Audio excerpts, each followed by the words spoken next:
Hi. நம்ம வந்து பார்த்தீங்கன்னா நம்ம எதுக்கு வந்திருக்கோம்னே தெரியல. ஆனாலும் நம்ம வந்திருக்கோம். இவங்கெல்லாம் கூப்பிட்டு ஒரு வழியாக வந்ததுக்கு வழியாக வந்தாச்சு. வேறு என்னப்பா சொல்லுங்கள், எதாவது சொல்லுங்கப்பா. விளாகர்னால் என்ன சொல்லுவாங்கன்னு தெரியலையே. விளாகர் சொல்லுவாங்க, நம்ம வேலை தான் அது. நாங்கள் வந்து விளாகர் கிடையாது, இருந்தாலும் நாங்கள் விளாக் பண்ண ட்ரை பண்ணிட்டுருக்கோம். இப்போ வந்து ட்ரெண்ட் பண்ணி எல்லாருமே இந்த ஊர் வாங்க. ஆனால் இந்த ஊர் நீங்களே சொல்லுங்கள் பார்த்துட்டு.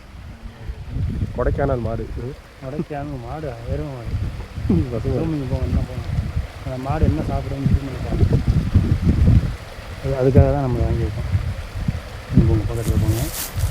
புல் என்பதை கூட சாப்பிட்டுருக்கான்னு நினைக்கிறேன். இதுக்கு மேலே எதுவுமே இல்லை.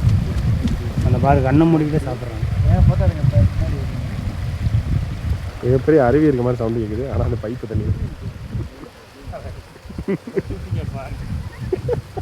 ரெண்டு மூணு பைப்புப்பா, 3 தண்ணி தான். பைப் தண்ணி தான் மிகப்பெரிய அருவி மாதிரி. தண்ணி அழகுக்காக தான் பண்ணியிருக்காங்க. அங்கிட்டு போகணுன்னு இருக்கா பண்ணிக்காம அழகுக்காக தான். அப்படி அந்த தண்ணி எங்கேருந்து வருங்க? ஆமாம், இந்த இடத்துல நான் ஃபோட்டோ எடுக்கல. வா, மரியாதை கெட்டு போயிருங்க.